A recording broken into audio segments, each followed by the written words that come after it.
இந்த தீபாவளி திருநாள் ஏன் கொண்டாடுறோம்? நம்மளுடைய முன்னோர்களுக்கு, உங்கள் அப்பாவுக்கோ உங்கள் அம்மாவுக்கு, தாத்தா பாட்டிகளுக்கு தெரியும் தீபாவளியோட மகத்துவம் என்னது, எதனால் இது கொண்டாடப்படுகிறது அப்படிங்கிறது.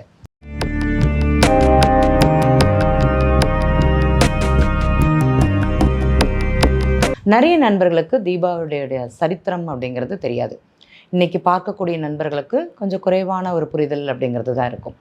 முதல்ல தீபாவளி திருநாள் எதனால் வந்தது அப்படிங்கிற ஒரு தகவல்.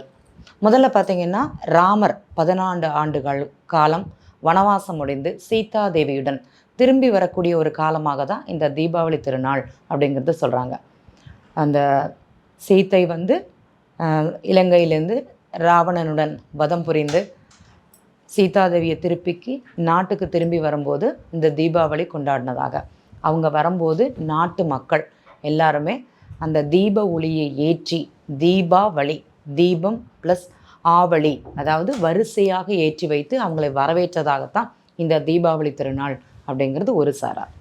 இன்னொன்று பார்த்திங்கன்னா, எல்லாருக்குமே தெரிந்தது நரகாசுர வதம். ஏன் இந்த நரகாசுர வதம் அப்படிங்கிறது நடந்தது? முதல்ல அந்த நம்ம வராக அவதாரம் எல்லாருக்குமே தெரிந்தது. வராகர் வந்து பூமி தாயை வந்து கீழேந்து மேலே கொண்டு வந்ததாக ஒரு ஐதீகம் வந்து இருக்குது. அப்போ அந்த வராகர் வந்து கீழே பூமிக்கடியில் போய் அந்த பூமி தாயை மேலே கொண்டு வரும்போது அந்த ஸ்பர்ஷம் ஏற்பட்டு பிறந்தது ஒரு குழந்தை அப்படிங்கிறது தான் பௌமன் அப்படிங்கிறது சொல்லுவாங்க. அந்த பௌமன் வந்து அசுரனை சண்டை போட்டு கீழேந்து கொண்டு வரும்போது அந்த அசுரத்தனம் அப்படிங்கிறது அவங்களுக்கு ஜாஸ்தியாக இருக்கும். அவர் ஒரு வரம் வேண்டினார். என்ன வரம் கேட்டினா, என்னுடைய தாயால் மட்டுமே எனக்கு மரணம் அப்படிங்கிறது நிகழணும், வேறு யார் கையாலுமே எனக்கு மரணம் இருக்கக்கூடாது அப்படிங்கிற நிகழ்வு. சரி, அதுக்கு அடுத்த ஒரு காலகட்டங்களில் நமக்கு எல்லோருக்குமே தெரியும், கிருஷ்ண லீலையினால தான் இந்த தீபாவளி நடந்தது அப்படின்ட்டு. கிருஷ்ணர் வந்து என்ன பண்ணுவாரா, நரகாசுரனோட அட்டகாசம் தாங்காமல் நரகாசுரனை வந்து வதம் செய்வதற்காக அங்கே போவார். அங்கே போகும்போது அந்த நரகாசுரனுடைய அம்பு வந்து மேலே பட்டு அவர் மயங்கி விழுந்தது போல் அங்கே நடிப்பார். உடனே சத்யபாமா என்ன பண்ணுவாங்களாம், என் கணவரை மயங்க அடைஞ்சு செஞ்சுட்டாங்க, கொன்னுட்டாங்களோ அப்படின்ட்டு அந்த பௌமனாக உருமாறிய அந்த அசுரனை வந்து நரகாசுரனை வந்து அம்பெய்து வதம் செய்திடுவாங்க. தன் தாய் தான் அந்த சத்யபாமா அப்படிங்கிறது அவருக்கு தெரியாது. தன் தாயினால் நிகழக்கூடிய ஒரு மரணமாகத்தான் அன்றைக்கி நடந்தது. அப்போ இது ஒரு அடையாளமாக தேவர்களை வந்து கொடுமைப்படுத்தி ஆட்கொண்டு அவங்களை இயங்க விடாமல் செய்ததற்கு இந்த நிகழ்வு வந்து ஒரு அடையாளமாக இருக்கணும் அப்படிங்கிறது நரகாசுரன் வேண்டுதலுக்கு இணங்க அந்த தீபாவளி திருநாள் அப்படிங்கிறது அங்கே கொண்டாடப்படுகிறது. நரகாசுர வதம் பிடிந்த பின் தான் தீபாவளி திருநாள் அப்படிங்கிறது கிருஷ்ணர் காலத்தில் கொண்டாடிருக்கிறாங்க. சரி, இந்த தீபாவளிக்கும் நம்ம ஒன்று போல் கூடியிருந்து கொண்டாடக்கூடிய திருநாள் எதற்காக? இப்போ எல்லாருக்குமே தெரியும், தீபாவளி அப்படின்னா குழந்தைகள் கல்யாணமாகி போன பெண்கள் கூட அம்மா வீட்டில் வந்து கொண்டாடக்கூடிய ஒரு நிகழ்வாகத்தான் அமையும். இந்த கிருஷ்ணர் வந்து என்ன பண்ணாராம், இந்த வதம் முடிந்த பிறகு தன் தங்கையோட வீட்டுக்கு போயிட்டு நான் இதை செஞ்சிட்டேன் அப்படிங்கிறது மிக பூரிப்பாக கொண்டாடிய ஒரு நாள்னு சொல்லலாம். இதனால தான் தீபாவளி அன்று பெற்றோர்கள் வீட்டிற்கு குழந்தைகளை வரவழைத்து ஒன்று கூடி அந்த திருநாளை வந்து மகிழ்வித்து கொண்டாடுறாங்க அப்படிங்கிற ஒரு ஐதீகம் இன்றளவிலையும் நம்முடைய குடும்பங்கள் அப்படிங்கிறத கொண்டாடுறாங்க. இப்போ உங்களுக்கு தெரியும், தலை தீபாவளின்னா பொண்ணு ஆற்றுக்கு வந்துடுவாங்க, அவங்களுக்கு சீர் செய்யணும், அவங்களுக்கு தேவையானதை செய்யணும். இன்றளவிலையும் தீபாவளிக்கு வந்து சீர் செய்கிற குடும்பங்கள் அப்படிங்கிறது நிறைய பேர் இருக்காங்க. இது வந்து நடக்குதானா? நடக்குது. சரி, தீபாவளி அன்னைக்கு நம்ம என்னெல்லாம் செய்யணும் அப்படிங்கிறத நம்ம பார்க்கணும். இந்த தீபாவளி பண்டிகைக்கு முதல் நாள் அப்படிங்கிறது யம தீபம் அப்படிங்கிறது ஏற்றுவாங்க. எதற்காக இந்த யம தீபம் ஏற்றுறாங்க? முதல்ல இந்த மாலை பட்சங்களில் வந்து புரட்டாசி மாதம் வரக்கூடிய மாலைய பட்சத்தில் பௌர்ணமி முதல் அமாவாசை வரை நடக்கக்கூடிய மாலைய பட்சங்களில் நம்ம என்ன பண்ணியிருப்போம்னா, பித்திருக்கள் வந்து நம்ம மேலோகத்துலேருந்து இறங்கி கீழோகத்துக்கு வந்து நம்ம கூட வாழ்ந்ததாக ஒரு ஐதீகம் அப்படிங்கிறது இருக்குது.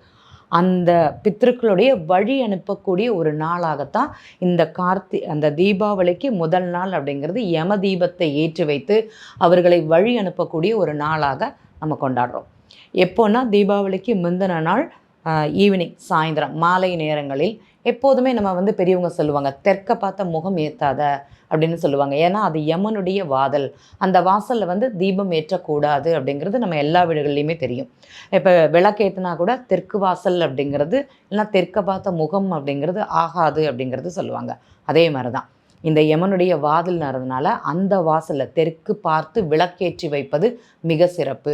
வீட்டு வாசலில் தெற்க பார்த்து முகம் ஒரு தீபம் போட்டு அதில் முன்னோர்களுடைய முன்னோர்களை வந்து பூலோகத்துக்கு மேலோகத்துக்கு அனுப்பி வைக்கக்கூடிய ஒரு தன்மை அன்னைக்கு இருக்குன்னு சொல்லலாம். சரி, வேற என்னெல்லாம் தீபாவளிக்கு பண்ணலாம்? இப்போ வந்து தீபாவளி அன்னைக்கு எல்லாருமே காலம்பரை வந்து கங்கா ஸ்நானம் ஆச்சான ஒரு கேள்வி கேட்பாங்க. எதற்காகன்னு பார்த்தீங்கன்னா, கங்கை வந்து எல்லாருக்குமே பாவம், நம்ம ஏதோ ஒரு செயல்னால நம்மளுடைய பாவம் அப்படிங்கிறது நமக்கு இருந்து கொண்டே இருக்கும். எல்லாரும் போய் வருஷம் காசியில் போய் இல்லைன்னா கங்கையில் போயிட்டு நம்ம குளிக்க முடியுமா அப்படின்னா கண்டிப்பாக குளிக்க முடியாது. முன்னோர்கள் வந்து இந்த கங்கை நீராடினாலே நமக்கு பாவம் தீரும் அப்படிங்கிற ஒரு கதையை சொல்லுவாங்க. அந்த கங்கா தேவியே நம்ம வீட்டில் உள்ள நீரின் வடிவமாக வெந்நீரில் வந்து அங்கே வாசம் செய்வாங்க. அந்த சூரிய உதயத்திற்கு முன்பு பிரம்ம முகூர்த்த நேரத்தில், சூரியன் உதயத்திற்கு முன்பு பிரம்ம முகூர்த்தத்தில் வந்து வெந்நீரில் வந்து நம்ம குளிப்பது அப்படிங்கிறது ரொம்ப விசேஷம்னு சொல்லலாம். அதுவும் இந்த நல்லெண்ணெய் தேய்த்து, நல்லெண்ணெய்க்கு வந்து மகாலட்சுமி வாசம், அரக்கு பொடி, சீயக்கா பொடின்னு சொல்லுவாங்க, அது வந்து சரஸ்வதி வாசம்னு சொல்லுவாங்க. அதை தேய்த்து நம்ம குளித்தாலே அது வந்து நமக்கு ஒரு ஐஸ்வர்யத்தும் தரக்கூடிய அந்த நாளாக கண்டிப்பாக அமையும். அதை தேய்ச்சி குளிச்சுருவாங்க. நம்ம பெரியவங்க பார்க்கும்போது கூட என்ன கேட்பாங்கன்னா, கங்கா ஸ்நானமாச்சா அப்படிங்கிறது தான் முதல் கேள்வியாக நம்மள்ட்ட கேட்கக்கூடிய நாள். கங்கை நதியில் நீராடிய ஒரு புண்ணிய தினமாக அந்த நாள் அப்படிங்கிறது நம்ம கொண்டாடக்கூடிய ஒரு நாள். அதுக்கப்புறம் தீபாவளி அன்னைக்கு வந்து குபேர பூஜை அப்படிங்கிறது ஒன்று பண்ணுவாங்க. எல்லா வீடுகள்லையும் பண்ணுவாங்களான்னா கண்டிப்பாக பண்ணுவாங்க. 21 விதமான நைவேத்தியங்களை வச்சு அந்த குபேரனுக்கு பூஜை செய்வது அப்படிங்கிறது அந்த நாட்களில் ரொம்ப சிறப்பு. நம்ம முடிந்தவங்க அதனால தான் பல விதமான பதார்த்தங்களை வச்சு அன்றைக்கி வந்து தீபாவளி அன்றைக்கி கொண்டாடுறோம். நீங்கள் எல்லாமே சொல்லலாம், வஸ்திரம்லேருந்து வெடி முதற்கொண்டு நம்ம அன்றைக்கி வச்சு நைவேத்தியம் பண்ணிட்டு தான் அதை வந்து வெளியில் எடுப்பாங்க அப்படிங்கிறது சொல்லுவோம். இப்போ நம்ம ஆண்களில் என்ன பண்ணுவாங்கன்னா, தீபாவளிக்கு ஒரு நைவேத்தியம் பண்ணாங்கன்னா மறுநாள் காலம்பரை நைவேத்தியம் பண்ணிட்டு தான் தருவாங்க. அதுக்கு முன்னாடி தரமாட்டாங்க. யார் கேட்டாலுமே சரி, நாளைக்கு சுவாமி கும்பிட்டுட்டு அதை சாப்பிட்லாம்னு. அது மகாலட்சுமி அந்த குபேர பூஜை செய்வதற்குண்டான ஒரு மகத்துவம்னு சொல்லலாம். இந்த குபேர பூஜை எப்படி பண்ணலாம் எங்களுக்கெல்லாம் தெரியாதே. நம்ம வீடுகளில் சொம்பு இருக்கும், கலசம்னு சொல்லுவோம். அந்த கலசத்தில் வந்து ஒரு தேங்காய் வச்சு அதில் தேங்காவை நனைச்சுண்டு மஞ்சளை நல்லா சுற்றி வந்துண்டு ஒரு மாவிலை கொத்து வச்சு அதுக்கு ஒரு பொட்டு 3 கண் வச்சுட்டு நம்ம கலசம் வச்சு அந்த இடத்துல சுவாமியை வழிபாடு பண்ணணும். இங்கே எங்கே குபேரர் சம்மந்தப்படுறாருன்னு ஒரு கேள்வி வரும். நம் வீடுகளில் வந்து கிளாஸ் இருக்கும். ஒரு கிளாஸில் அந்த கிளாஸ் நிறையிற வரைக்கும் கொஞ்சம் பைசா உங்கள் வீட்டில் உள்ள எல்லாருமே கையில் கொடுத்து போடுங்க.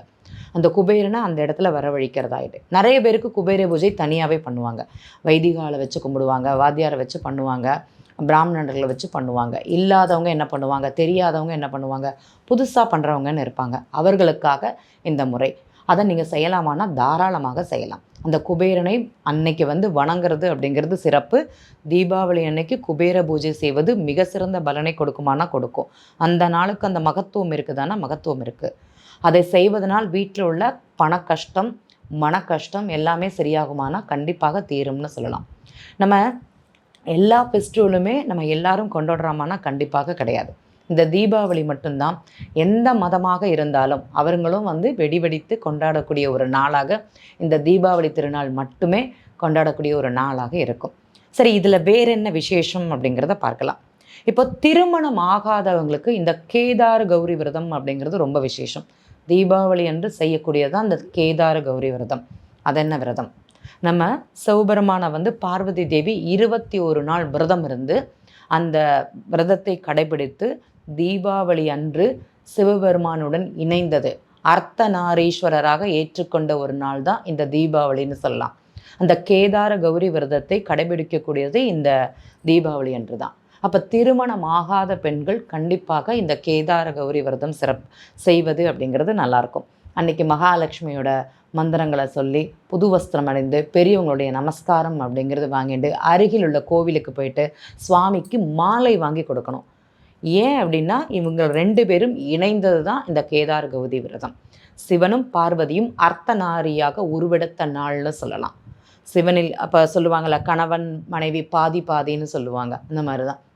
அப்போ திருமணம் ஆகாத பெண்கள் அருகில் உள்ள கோவிலுக்கு போயிட்டு அங்கே உள்ள கோவிலில் சுவாமிக்கு மாலை வாங்கி சாற்றுவது அப்படிங்கிறது ரொம்ப விசேஷம். வீடுகளில் செய்ய முடிந்தவர்கள் கண்டிப்பாக இந்த விரதத்தை செய்தால் சிறப்பாக இருக்கும்னு சொல்லலாம். அப்போ ஒரு தீபாவளிக்கு நமக்கு எவ்வளோ பெருசெல்லாம் இருக்குது பாருங்கள். ஒரு பித்ரு வழிபாடு, பித்திருக்களை வழி அனுப்பி வைக்கக்கூடிய ஒரு தன்மை. அந்த தீபாவளி அன்னைக்கு காலம்பரை வந்து குபேர பூஜை, கங்கா ஸ்தானம். நம்ம வருஷத்தில் ஒரு நாள் இந்த கங்கா ஸ்தானம். நிறைய பேர் வந்து சூரிய உதயத்தை பார்த்துருக்கவே மாட்டாங்க. அந்த தீபாவளி அன்னைக்காட்டி பெரியவங்க என்ன பண்ணுவாங்க, நல்லெண்ணெய் தேய்த்து குளித்து அந்த கங்கா ஸ்தானம் பண்ணிவிட்டு நம்மளுடைய ஒரு வாழ்க்கையின் மறு உருவமாக நித்திய கண்டம் பூர்ணாயுசுன்னு சொல்லுவாங்க. அந்த ஒரு கண்டத்தை கடந்து அடுத்த கண்டத்தை விட்டு வரக்கூடிய ஒரு தன்மை அப்படிங்கிறது அந்த நாளுக்கு மகத்துவம் இருக்குதானா? கண்டிப்பாக இருக்குது. அதே மாதிரி தீபாவளி அன்னைக்கு தான் ராமர் வந்து வனவாசம் முடிந்து திரும்பி வரக்கூடிய தன்மை. அந்த நரகாசுரனை வதைத்து அந்த நாளை வந்து ரொம்ப மகிழ்ச்சியாக, நரகாசுரனை இது வந்து ஒரு அடையாளமாக செய்யணும் அப்படிங்கிற நிகழ்ந்த ஒரு நிகழ்வு. சிவபெருமானும் பார்வதியும் ஒரே உடலாக ஈருடல் ஓர் உயிர்னு சொல்லுவாங்க. அந்த இணைந்த தன்மை அப்படிங்கிறது இந்த நாள். இது எல்லாமே மிக சிறப்பாக நடக்கும்னு சொல்லலாம். முடிந்தவர்கள் நாமும் இந்த விசேஷங்களில் பங்கு பெறலாம். நன்றி. மீண்டும் இதுபோல் நிகழ்வில் சந்திக்கலாம்.